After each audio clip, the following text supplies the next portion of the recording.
राधे भगवान। आप सभी को हमारा 48वां संस्करण में स्वागत है।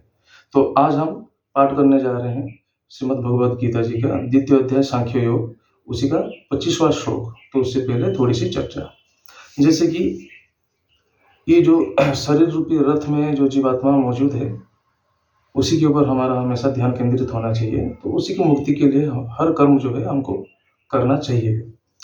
तो अभी क्या होता है कि जब भी शरीर छूटता है तो हम उसको नाम से भी पुकारने में मतलब पीछे हटते हैं। तो उसको बॉडी बुलाया जाता है, पार्थिव शरीर बुलाया जाता है। तो भी पार्थिव शरीर में अगर सोने का चूड़ी, बाली, कंगन, अंगूठी, गले में हार, अगर स्वर्ण आभूषण है, तो देखिएगा परिवारजन क्या करते हैं, आपस में आलोचना कर लेते कि भाई किसको क्या चाहिए, किसी को अंगूठी चाहिए, किसी को सोना, मतलब ये सब चीज़ जो है वो जलाते नहीं है, वो सारा खोल करके रख लेते हैं आभूषण। बाकी अन्य जो नित्य व्यवहार चीज़ है, जैसे कि उनके पहना हुआ कपड़ा हो, धोती हो और कुछ हो, जिसकी मतलब ज़्यादा वैल्यू नहीं है, मूल्य नहीं है, उन चीज़ों को बोलेंगे कि यार घर में रखेंगे नहीं। यहाँ तक कि उनकी सबसे प्रिय वस्तु जो पार्थिव शरीर था, जिनका उनका कोई अगर प्रिय वस्तु है, उस चीज़ को भी वो रखने के लिए हिचकिचाएंगे। तो देखिए,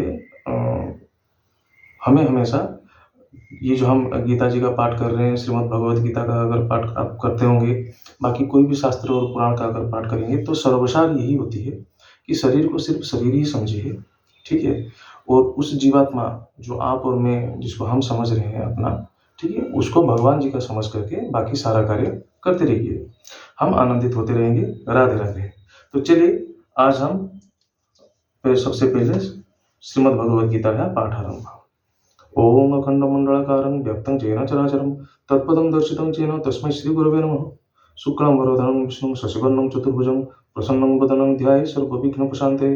नारायणं नमस्कृत्यं नरं चैव नरोत्तमं देवीं सरस्वतीं चैव ततो जयमुदीरयेत्।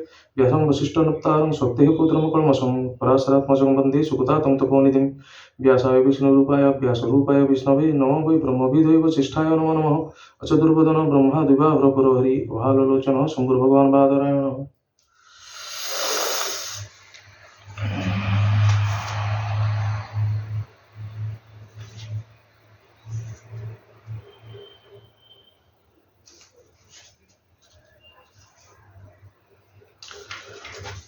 तो चलिए, आज हम 25वां श्लोक उसी का पाठ करने जा रहे हैं। ध्यान दीजिएगा। व्यवसायात्मिका बुद्धि रेके हो गुरुनंदन बहुशाखा ह्यनंतश्च बुद्धयो अव्यवसायिनां जामिमं पुष्पितं वाचं प्रबोधन्त्यो विपश्चितः वेदो वादरतः पार्थो नान्योदस्ति निवादिनः।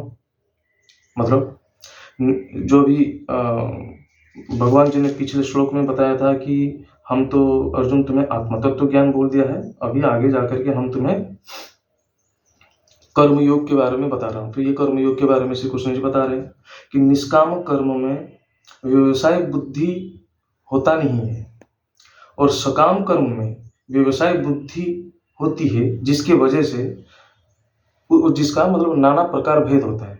मतलब जो निष्काम कर्म होती है उसी में तो आपका कोई बुद्धि है ही नहीं ना, क्योंकि आप उलट करके कुछ पाने की इच्छा में नहीं रहते हैं, तो इसीलिए उसमें व्यवसाय बुद्धि होता ही नहीं है।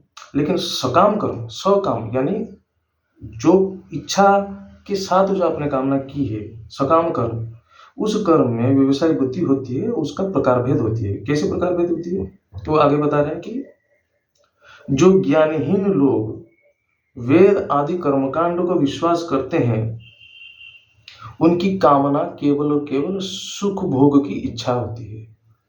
तो इस श्लोक में इतना ही उन्होंने बताया। तो आगे हम दूसरे श्लोक में इसको और थोड़ा विस्तार रूप से जानेंगे। तो चलिए, आज के लिए यहाँ पे श्लोक इतना ही है। राधे राधे।